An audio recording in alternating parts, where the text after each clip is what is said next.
ആൾക്കാര് നമ്മൾ എന്ത് കഴിച്ചാലും നമ്മൾ പറയത്തില്ല പഴത്തിന് പോലും ഉപ്പില്ലെന്ന് പറയുന്ന മനുഷ്യരുടെ ഇടയിലാണ്. ആ നാവെ കൊണ്ടാണ് നമ്മൾ ഈ ലോകത്ത് ജീവിക്കുന്നതും കാര്യങ്ങൾ നടക്കുന്നതും സംസാരിക്കുന്ന എടുക്കുന്നെല്ലാം.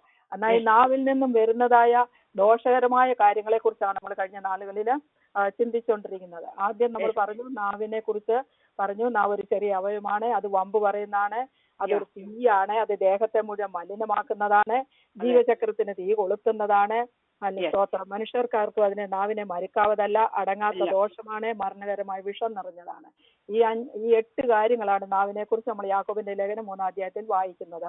അല്ലെ സ്തോത്രം. അതിനുശേഷം നമ്മൾ ചിന്തിച്ചത് നാവിൽ കൂടി വരുന്ന നമ്മുടെ ജീവിതത്തില് നമുക്കും നമ്മുടെ തലമുറയ്ക്കും ദോഷകരമായതും നമ്മുടെ നന്മയെ തടഞ്ഞു വെക്കുന്നതുമായ നമ്മുടെ വായിൽ നിന്ന് വരുന്ന വാക്കുകളെ കുറിച്ചാണ് പറഞ്ഞത്. ഏതെല്ലാം വിധത്തിലുള്ള വാക്ക് നമ്മൾ പലപ്പോഴും ചിന്തിക്കാറില്ല.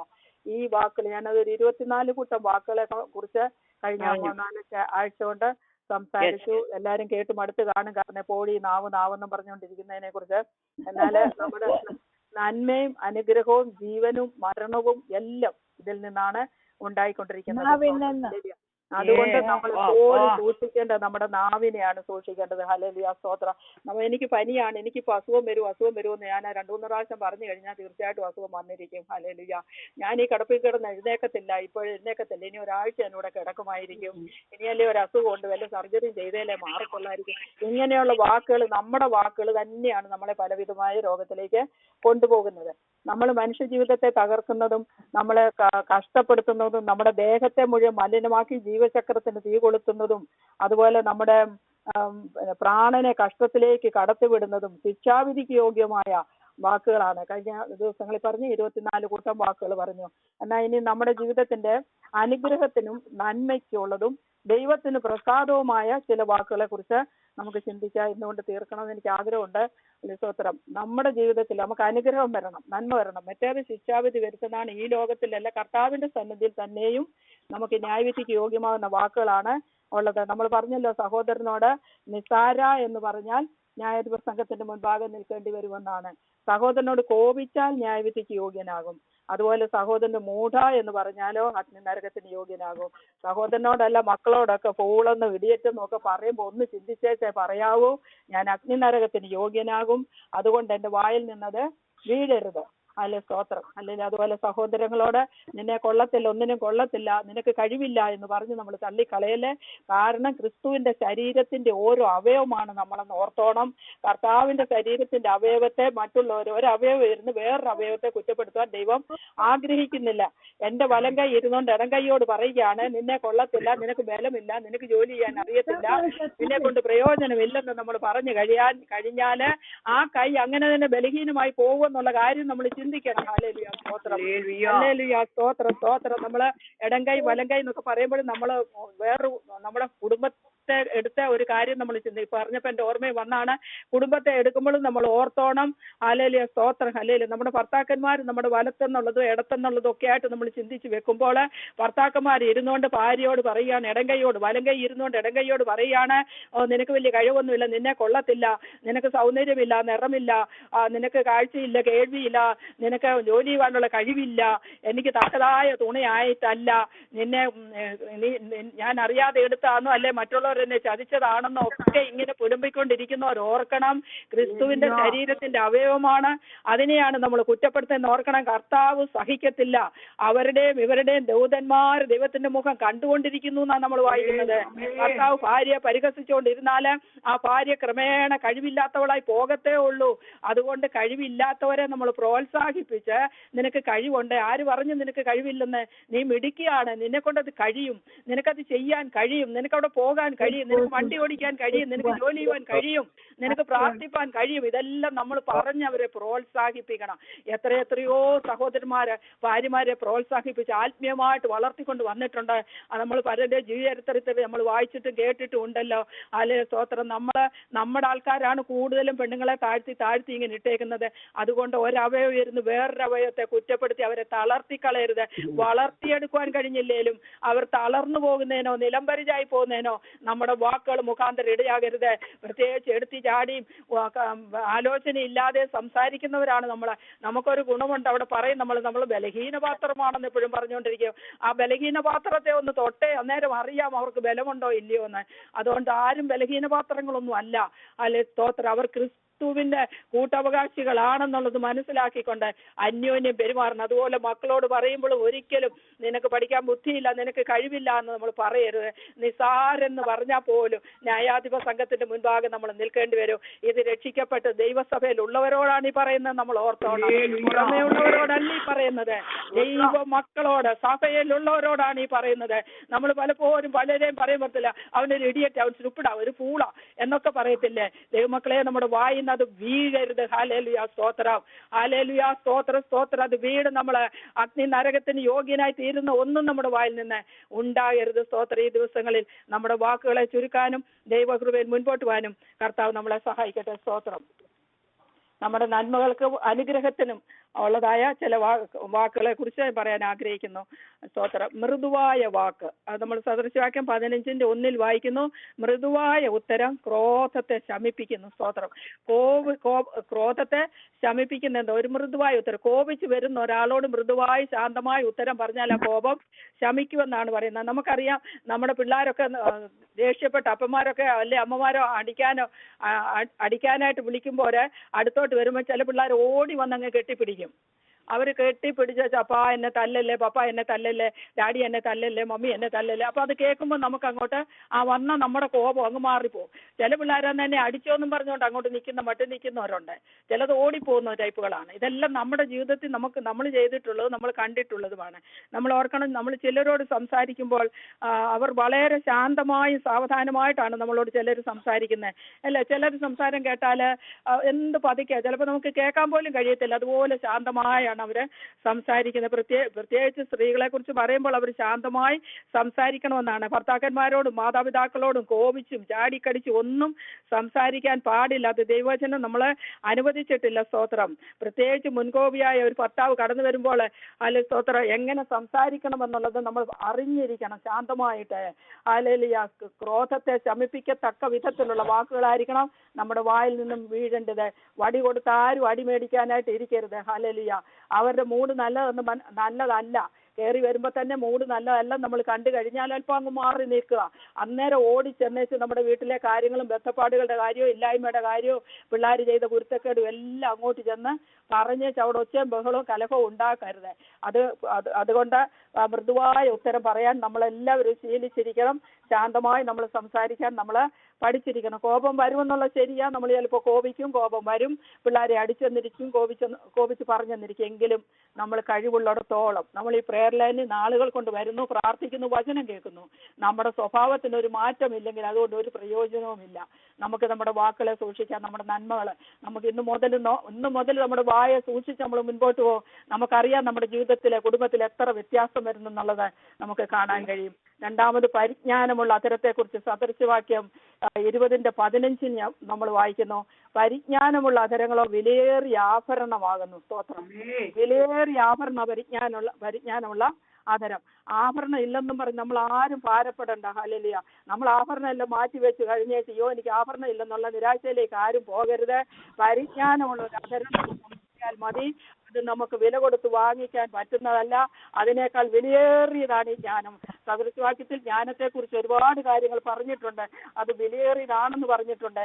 അത് നമ്മളെ ആ പരിജ്ഞാനമുള്ള അധരം ഉണ്ടെങ്കിൽ അത് ആഭരണത്തെക്കാൾ വലുതാണ്. അത് പൊന്നിനേക്കാളും അനവധി മുത്തുകളെക്കാളും വിലയേറിയതാകുന്നു എന്നാണ് നമ്മൾ വായിക്കുന്നത്. അല്ലെ സ്തോത്രം.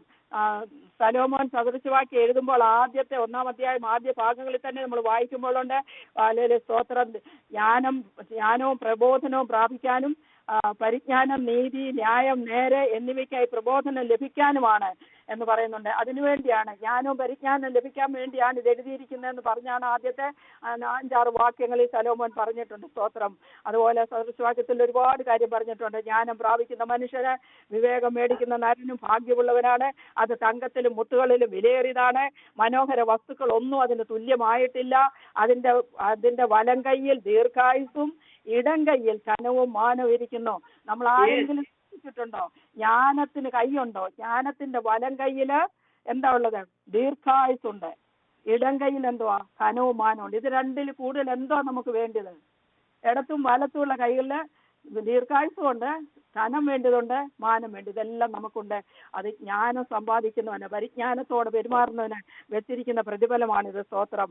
ജ്ഞാനത്തിന്റെ വഴികൾ ഇമ്പമുള്ള വഴികളാണ് നമ്മൾ വായിക്കുന്നത്. അതിന്റെ പാതകളിലെല്ലാം നമുക്ക് സമാധാനം ഉണ്ടാകുന്നു. ജ്ഞാനത്തോടെ പരിജ്ഞാനത്തോടെ നമ്മൾ സംസാരിച്ചാല് നമ്മുടെ വഴികളിലും പോക്കിലും വരവിലും എല്ലാം നമുക്ക് സമാധാനം ഉണ്ടാകുന്നു. അതിനെ പിടിച്ചുകൊള്ളുന്നവർക്ക് അത് ജീവവൃക്ഷമാണെന്ന് നമ്മൾ കാണുന്നു. ഹല്ലേലൂയ. ജീവവൃക്ഷമാണ് അതിന്റെ ജ്ഞാനത്തെ പിടിച്ചുകൊള്ളുന്നവനെന്ന് വായിക്കുന്നു. ഹല്ലേലൂയ. സ്തോത്രം. ഈ എന്താണ് ജീവവൃക്ഷം എന്ന് പറയുന്നത്? ഞാൻ അതിനകത്ത് നോക്കിയപ്പോൾ സദൃശവാക്യം 13:12 അത് പറഞ്ഞിട്ടുണ്ട്. ഇച്ഛാനിവൃത്തി ജീവവൃക്ഷം എന്നാണ് പറയുന്നത്. സ്തോത്രം. നമ്മുടെ ആഗ്രഹങ്ങൾ നിവർത്തിക്കുന്നതാണ് ജീവവൃക്ഷം. ഇച്ഛാനിവൃത്തി ജീവവൃക്ഷം തന്നെ എന്നാണ് സദൃശ 13:12 വായിക്കുന്നത്. ആ ജീവവൃക്ഷം. അതുപോലെ നമ്മള് വെളിപ്പാട് പുസ്തകത്തില് 2-ാം അധ്യായത്തിലെ 1-ാമത്തെ സഭ എഫെസോസ് സഭയോട് പറയുന്നുണ്ട്, ജയിക്കുന്നവന് ഞാൻ എന്റെ ദൈവത്തിന്റെ പർദീസയിലുള്ള ജീവവൃക്ഷത്തിന്റെ ഫലം തിന്മാൻ കൊടുക്കും. ഹല്ലേലൂയ. സ്തോത്രം. ഹല്ലേലൂയ. സ്തോത്രം. പരിജ്ഞാനത്തോടെ പെരുമാറുന്നവർക്കുള്ളതാണിത്. നമുക്കിതെല്ലാം ഇല്ലാത്തതെല്ലാം ദിവസത്തിൽ വെച്ച് നമുക്ക് പ്രാർത്ഥിക്കാം. കർത്താവേ, എനിക്ക് പരിജ്ഞാനം തരണം. ജ്ഞാനമുള്ള ഹൃദയം, പരിജ്ഞാനത്തിന്റെ ഹൃദയം, വിവേകത്തിന്റെ ഹൃദയം, ബലത്തിന്റെ ഹൃദയം, യഹോഭക്തിയുടെ ഒരു ഹൃദയം ഞങ്ങൾക്ക് നൽകി തരണമെന്ന് നമുക്ക് പ്രാർത്ഥിക്കാം. ഹല്ലേലൂയ. സ്തോത്രം. അത് കരസ്ഥമാക്കുന്നവർ ഭാഗ്യവാന്മാരാണെന്നാണ് പറഞ്ഞിരിക്കുന്നത്. ഇതെല്ലാം നമ്മുടെ ജീവിതത്തിൽ നമുക്ക് പ്രായോഗികമാക്കുവാനായിട്ടുള്ള കാര്യങ്ങള് ദൈവം തന്റെ വചനത്തിൽ കൂടെ നമുക്ക് പറഞ്ഞിരിക്കുന്നതാണ്. സ്തോത്രം. ഹല്ലേലൂയ. അതുപോലെ നമ്മൾ നോക്കുമ്പോൾ ദൈവം തന്റെ ജ്ഞാനത്താലാണ് ഭൂമിയെ സ്ഥാപിച്ചത്. അല്ലെ? വിവേകത്താൽ അവൻ ആകാശത്തെ ഉറപ്പിച്ചെന്ന് വായിക്കുന്നുണ്ട്. അവന്റെ പരിജ്ഞാനം അതുപോലെ പറയുന്നുണ്ട്, ജ്ഞാനിയോട് നീ എന്റെ സഹോദരി എന്നും വിവേകത്തോട് സഖി എന്നും പേർ വിളിക്കാം. കണ്ടോ? സഹോദരി എന്നും സഖി എന്നും പേർ പറയണമെന്ന് ജ്ഞാനത്തോട്. അതെന്റെ സഹോദരിയാണ്, എന്റെ സഖിയാണ്, എന്റെ കൂട്ടു സ്നേഹിതയാണ്. ആ ഒരു നിലയിൽ നമുക്ക് പെരുമാറാൻ കഴിയുന്ന ഒന്നാണ് ജ്ഞാനം. ആദ്യം നമ്മൾ കണ്ടത് എന്താണ്? വലം കൈയില് ദീർഘായുസും ഇടം കൈയില് ധനവും മാനവും ഉണ്ട്. അതുപോലെ ജ്ഞാനത്തോട് സഹോദരി എന്നും വിവേകത്തോട് സഖി എന്നും പേർ വിളിക്കാൻ പറഞ്ഞിട്ടുണ്ട്. അതുപോലെ അത് മുത്തുകളെക്കാൾ നല്ലതാണെന്ന് നമ്മൾ വായിക്കുന്നു. ജ്ഞാനികളുടെ നാവ് സുഖപ്രദമാണെന്ന് നമ്മൾ വായിക്കുന്നു. ജ്ഞാനമുള്ള സ്ത്രീ, അതുപോലെ സദൃശവാക്യത്തിൽ 8-ാം അധ്യായത്തിൽ വായിക്കുന്നുണ്ട്, ജ്ഞാനമുള്ള സ്ത്രീ 7 തൂണിന്മേൽ വീട് പണിയുന്നു എന്നാണ്. അവൾ ജ്ഞാനം കൊണ്ട് ഭവനം പണിയുന്നു. പരിജ്ഞാനം കൊണ്ട് അതിന്റെ മുറികളിൽ വിലയേറിയതും മനോഹരമായ സകല സമ്പത്തും നിറച്ചു കൊണ്ടിരുന്നു. പരിജ്ഞാനം കൊണ്ട് സംസാരത്തിലും പെരുമാറ്റത്തിലും പ്രവൃത്തിയിലും പരിജ്ഞാനം ഉണ്ടെങ്കിൽ നമ്മുടെ ഭവനത്തില് വിലയേറിയ സകല സമ്പത്ത് കൊണ്ട് മനോഹര വസ്തുക്കൾ കൊണ്ട് നമുക്ക് നിറയ്ക്കാനായിട്ട് കഴിയും. സ്തോത്രം. അതുപോലെ വാക്ക് അടക്കി വെക്കുന്നവൻ പരിജ്ഞാനമുള്ളവൻ എന്ന് വായിക്കുന്നുണ്ട്. അതുപോലെ ജ്ഞാനിയുടെ ബുദ്ധി അവന്റെ വലത്തുഭാഗത്തും മൂഢന്റെ ബുദ്ധി അവന്റെ ഇടത്തുഭാഗത്തും ഇരിക്കുന്നു. നമ്മൾ ആരെങ്കിലും ഇതൊക്കെ ശ്രദ്ധിച്ചിട്ടുണ്ടോ? പരിജ്ഞാനമുള്ള ഒരു ബുദ്ധി എവിടെ ഇരിക്കുന്നു? വലത്തുഭാഗത്താ. ഭയങ്കര ബുദ്ധിയാന്ന് പറയത്തില്ലേ അവര്? അവന്റെ ബുദ്ധി അവന്റെ വലത്തുഭാഗത്തും മൂഢന്റെ ബുദ്ധി എവിടാ? അവന്റെ ഇടത്തുഭാഗത്തും ഇരിക്കുന്നു എന്നാണ് സഭാപ്രസംഗി 10:2 അത് വായിക്കുന്നുണ്ട് നമ്മൾ. ഹല്ലേലൂയ. നമുക്ക് വലത്തുഭാഗത്തുണ്ടാകട്ടെ ബുദ്ധി, പരിജ്ഞാനം ഉണ്ടാകട്ടെ, നമ്മുടെ ബുദ്ധി വലത്തുഭാഗത്തായി തീരട്ടെ. സ്തോത്രം. ഹല്ലേലൂയ. സ്തോത്രം. ഞാൻ അതിനെക്കുറിച്ച് നമ്മുടെ വചനത്തിൽ പറഞ്ഞിരിക്കുന്ന ഒരു സ്ത്രീയെ കുറിച്ച് എക്സാമ്പിൾ പറയാനായിട്ട് ഞാൻ ആഗ്രഹിക്കുന്നു. സ്തോത്രം. ഹല്ലേലൂയ. തെക്കോവാക്കാരി ഒരു സ്ത്രീയെ കുറിച്ച് നമുക്ക് എല്ലാവർക്കും അറിയാമെന്ന് ഞാൻ വിചാരിക്കുന്നു. 2 ശമൂവേൽ 13-ാം അധ്യായത്തിൽ അതിനെക്കുറിച്ച് വായിക്കുന്നുണ്ട്. പിന്നെ അബ്ശാലോം തന്റെ സഹോദരനായ അബ്നോനെ കൊന്നിട്ട് തന്റെ അപ്പന്റെ അടുക്കൽ ഗശൂരിലേക്ക് ഓടിപ്പോയതായിട്ട് നമ്മൾ അവിടെ വായിക്കുന്നുണ്ട്. അപ്പം ഓടിപ്പോയി 2 വർഷത്തിലധികം കഴിഞ്ഞു. അവനെ തിരിച്ചു കൊണ്ടുവരാൻ ദാവീദ് തന്റെ ഒരു മകനെ കൊന്നു. ആ ദുഃഖവും പ്രയാസവും ഉണ്ട്. എന്നാൽ അവനെ തിരിച്ചു കൊണ്ടുവരണമെന്ന് അവന്റെ സേനാധിപതിയായ യോവാബ് എപ്പോഴും ആലോചന കൊടുക്കുന്നതും കാര്യങ്ങൾ ക്രമീകരിക്കുന്നതെല്ലാം യോവാബാണ്. സ്തോത്രം. ആ യോവാബിന് ഇവരെ തിരിച്ചു കൊണ്ടുവരണമെന്ന് ആഗ്രഹം ഉണ്ടായിരുന്നു. അപ്പൊ അവൻ ആലോചിച്ചുകൊണ്ട് എന്ത് ചെയ്തെന്നറിയാമോ? തെക്കോവ എന്ന് പറയുന്ന ഒരു സ്ഥലത്തേക്ക് ആളെ അയച്ച് അവിടെ നിന്നും വിവേകമതിയായ പരിജ്ഞാനമുള്ള ഒരു സ്ത്രീയെ വരുത്തിയിട്ട് അവളോട് പറഞ്ഞു കൊടുത്തു, നീ ഇന്ന പോലെ പറയണം. മരിച്ചുപോയവനെ കുറിച്ച് ഏറെ നാളായിട്ട് ദുഃഖിച്ചു കൊണ്ടിരിക്കുന്ന ഒരു ഭാര്യയുടെ ദുഃഖഭാവത്തിൽ നീ രാജാവിന്റെ അടുക്കൽ ചെന്ന് ഇന്ന പ്രകാരം സംസാരിക്കണമെന്ന് യോവാബ് പറഞ്ഞു കൊടുത്തു. ആ പറയേണ്ട വാചകങ്ങളെല്ലാം യോവാബ് അവൾക്ക് പറഞ്ഞു കൊടുത്തു. സ്തോത്ര. ഹല്ലേലൂയ. അവൾ രാജാവിനോട് പറഞ്ഞു, ഞാനൊരു വിധവയാണ്, എന്നാൽ എനിക്ക് രണ്ട് പുത്രന്മാരുണ്ടായിരുന്നു. അവർ വയലിൽ വെച്ച് തമ്മിൽ കലഹിച്ചു. അവരെ പിടിച്ചു മാറ്റുവാൻ ആരുമില്ലാഞ്ഞു. അതുകൊണ്ട് ഒരുത്തൻ മറ്റവനെ അടിച്ചു കൊന്നു. സ്തോത്രം. ഇതൊരു കടങ്കഥ പോലാണ്. കാരണം അബ്ശാലോമും അബ്നോനും ഒരു സ്ഥലത്തായിരുന്നു. അവിടെ വെച്ച് അവനെ പിടിച്ചു മാറ്റാൻ ആരുമില്ലായിരുന്നു. അവൻ ഇപ്പോൾ ഒരുവനെ അടിച്ചു എന്നുള്ളത്. എന്നാൽ ഒരു കഥ പോലെ പിന്നെ ദാവീദിന്റെ അടുക്ക കൊണ്ടുവന്ന് അവതരിപ്പിക്കുകയാണ്. സ്തോത്ര ഹല്ലേലൂയ. എന്നാൽ ആ കുലം മുഴുവനും അടിയന്റെ നേരെ എഴുന്നേറ്റിരിക്കുകയാണ്. ഇപ്പോൾ സഹോദര ഘാതകനെ എനിക്ക് ഏൽപ്പിച്ചു തരണം. അവനെ കൊന്ന് സഹോദരന്റെ ജീവന് പകരം അവന്റെ ജീവന് പകരം ഇവനെ കൊന്ന് അതിന്റെ അന്നത്തെ കാലത്ത് പ്രതികാരം ചെയ്യലുണ്ടല്ലോ അല്ലെ, കണ്ണിന് പകരം കണ്ണ്, പല്ലിന് പകരം അല്ല, ജീവന് പകരം ജീവൻ, അങ്ങനെയായിരുന്നല്ലോ. സ്തോത്രം. അതുകൊണ്ട് അവനെ ഞങ്ങൾക്ക് കൊല്ലണം. അതുകൊണ്ട് ആ കൊന്നവന്റെ ജീവന് പകരം അവനെ കൊന്ന അവകാശിയെ നശിപ്പിക്കട്ടെ എന്ന് പറഞ്ഞുകൊണ്ട് ആൾക്കാർ ഈ സ്ത്രീയുടെ അടുക്ക് വന്ന് ബുദ്ധിമുട്ടിക്കുകയാണ്. അപ്പൊ ഈ സ്ത്രീക്ക്, തെക്കോവക്കാരി സ്ത്രീ പറയുന്നത്, ഞാൻ എന്ത് ചെയ്യണം? അതുകൊണ്ട് ഞാൻ അതിന്റെ സഹായത്തിന് വേണ്ടി രാജാവിന്റെ അടുക്കലേക്ക് വരികയാണ്. ഒരു മകനേ ഉള്ളൂ, അവനെ കൊന്നാല് എന്റെ ഭർത്താവിന്റെ പേരും എന്റെ ആ പാരമ്പര്യവും അതെല്ലാം മാറിപ്പോകും. സ്തോത്രം. അതുകൊണ്ട് എനിക്ക് ശേഷിച്ചിരിക്കുന്ന ആ കനലും കൂടെ കെടുത്തു കളയുവാൻ അവർ ഭാവിക്കുകയാണ്. അങ്ങനെ അബ്ശാലോമിന്റെ കാര്യം അവിടെ കൊണ്ടുവന്ന് അവതരിപ്പിക്കുകയാണ്. എന്നാൽ രാജാവിന് മനസ്സിലാകുന്നില്ല ഇത് അബ്ശാലോമിന്റെ കാര്യമാണെന്ന്. എന്നാൽ ഈ കഥയിൽ കൂടെ പറഞ്ഞപ്പോൾ ആ കാര്യം അവിടെ അവതരിപ്പിച്ചിട്ട് രാജാവ് പറഞ്ഞു, നിന്റെ കാര്യത്തിൽ ഞാൻ ഇടപെട്ടോളാം, നിന്നെ ഒരുത്തരും ഒന്നും ചെയ്യത്തില്ല, നിന്റെ നേരെ ആരും അനങ്ങത്തില്ല, ഞാൻ അതിനുവേണ്ടി ചെയ്തോളാം, ആരെങ്കിലും എന്തെങ്കിലും ചെയ്താൽ നീ എന്നോട് വന്ന് പറഞ്ഞാൽ മതി എന്നൊക്കെ പറഞ്ഞ് അവളെ വിടാൻ തുടങ്ങിയപ്പോൾ ഈ തെക്കോവാക്കാരി സ്ത്രീ പറഞ്ഞു, രാജാവ് ശുഭമായിരിക്കട്ടെ, ഒത്തിരി ആദ്യം നല്ല നല്ല കാര്യങ്ങളൊക്കെ പറഞ്ഞ് രാജാവിനെ അങ്ങ് പൊക്കിയേറ്റ് പറഞ്ഞു, ഈ കാര്യത്തിൽ രാജാവും കുറ്റക്കാരനാണ്, ഭ്രഷ്ടനായി പോയ മകനെ കൊണ്ടുവരാത്തതിനാല് രാജാവും തെറ്റ് ചെയ്തിരിക്കുന്നു എന്ന് പറഞ്ഞുകൊണ്ട് അവളുടെ ആ ബുദ്ധിപൂർവമായ സംസാരങ്ങള് രാജാവിന്റെ അടുക്കൽ കൊണ്ടുവന്നുകൊണ്ട് അവളുടെ പരിജ്ഞാനം ദാവീദിന്റെ അടുക്കൽ ചെന്ന് പറയാനുള്ളതായ ഒരു പരിജ്ഞാനം അവൾക്കുണ്ടായിരുന്നു. ഹല്ലേലൂയ, സ്തോത്രം, ഹല്ലേലൂയ. എന്റെ യജമാനൻ ജ്ഞാനമുള്ളവനാണ്. അതും അങ്ങനെ പറഞ്ഞ് അവളുടെ പരിജ്ഞാനത്തിന്റെ വാക്കുകളാല് അബ്ശാലോമിനെ മടക്കിക്കൊണ്ടുവന്നു എന്നാണ്. ഭ്രഷ്ടനായ മകനെ ദാവീദിന്റെ അടുക്കൽ മടക്കിക്കൊണ്ടുവന്നു. അതാണ് പരിജ്ഞാനം. തക്ക സമയത്ത് ആവശ്യമായ വാക്കുകൾ പരിജ്ഞാനത്തോടെ സംസാരിക്കാനായിട്ട് നമുക്ക് കഴിയണം. സ്തോത്രം, ഹല്ലേലൂയ. ഇനി മൂന്നാമതായിട്ട് കൃപയോട് കൂടിയതും ഉപ്പിനാൽ രുചി വരുത്തിയതുമായ വാക്ക്. നമ്മളെപ്പോഴും പറയുന്ന, പ്രാർത്ഥിക്കുമ്പോഴും അല്ലാത്തപ്പോഴും ഒക്കെ പറയുന്ന വാക്കാണ്, കർത്താവേ ഞങ്ങളുടെ വാക്ക് കൃപയോട് കൂടിയത് ഉപ്പിനാൽ രുചി വരുത്തിയതുമായിരിക്കണമേ. കൊലോസ്യർ 4:6 നമ്മൾ വായിക്കുന്നത്. നമുക്കറിയാം, ഉപ്പില്ലെങ്കിൽ ഭക്ഷണത്തിന് എന്ത് വരും? ഉപ്പില്ലെങ്കിൽ ഭക്ഷണത്തിന് രുചിയില്ലെന്നുള്ള നമുക്കറിയാം. കൂടിപ്പോയാലും കൊള്ളത്തില്ല, അല്ലേ? അത് കൂടിപ്പോയാലും തിന്നാൻ കൊള്ളത്തില്ല. ഇല്ലെങ്കിൽ നമുക്ക് അല്പം കൂടെ ആഡ് ചെയ്യാം. കൂടിപ്പോയാൽ എന്താ ചെയ്യാം? നമ്മൾ കൂടിപ്പോയി, നമ്മൾ സഹോദരിമാർക്ക് അറിയാം, കറി വെക്കുമ്പോൾ കൂടിപ്പോയി, അയ്യോ ഉപ്പ് കൂടിപ്പോയി, നീ എന്ത് ചെയ്യും? ഇതിന് കളയാൻ പറ്റുമോ? ഇത് ആര് കൂട്ടും? നമുക്കപ്പോഴത്തേക്ക് പിന്നെ പ്രയാസമാണ്. എങ്ങനെ ഇത് കൊടുക്കും, മറ്റുള്ളവർക്ക് എങ്ങനെ കൊടുക്കും എന്നുള്ളത്. അപ്പൊ ചിലപ്പോൾ നമ്മുടെ ബുദ്ധിയിൽ എന്തെങ്കിലും കാര്യം ചെയ്യാനോ അതിൻ്റെ അകത്ത് എന്തെങ്കിലും ഇടാനോ ഒക്കെ നമുക്ക് പ്രേരണ കിട്ടും, അല്ലെങ്കിൽ അത് ഇച്ചിരി കൂടെ ഒന്ന് വിപുലമാക്കി എടുക്കാനോ ഒക്കെ ദൈവം നമുക്കൊരു ബുദ്ധി തന്നിട്ടോ അതനുസരിച്ച് നമ്മൾ ചെയ്യുകയും ചെയ്യും. സ്തോത്രം.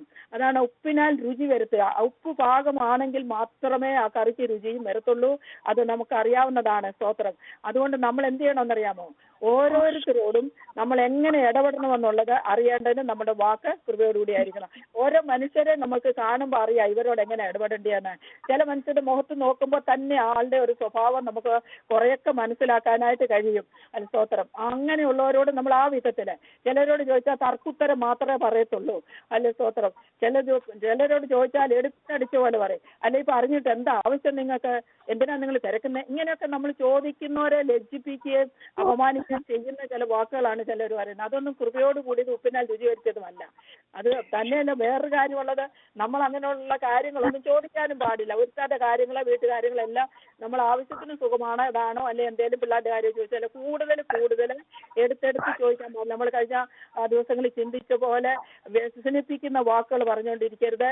അതുപോലെ തന്നെ അസഹ്യപ്പെടുത്തുന്ന വാക്കുകൾ എടുത്തെടുത്ത് ചോദിച്ച് നമ്മളെ അസഹ്യപ്പെടുത്തുക. അങ്ങനെ ചെയ്യാതെ നമ്മുടെ വാക്ക് എപ്പോഴും കൃപയോടുകൂടിയായിരിക്കണം. അതിന് നമുക്ക് ഉദാഹരണമായിട്ട് അബീഗേലിനെ എടുക്കാം. സ്തോത്രം. നമുക്കറിയാം നാബാലിന്റെയും അബീഗേലിന്റെയും ചരിത്രം നമുക്കറിയാമല്ലോ. 1 ശമൂവേൽ 25 അത് വായിക്കുന്നുണ്ട്. നാബാലിന്റെ ഭവനത്തിലുള്ള പുരുഷപ്രജയെ ഒന്നും ജീവനോടെ ഞാൻ വെച്ചേക്കരുതെന്ന് പറഞ്ഞുകൊണ്ട് ദാവീദും കൂട്ടരും അവിടെ നിന്ന് പുറപ്പെട്ടു പോയതൊക്കെ നമ്മളോട് വായിക്കുന്നുണ്ട്.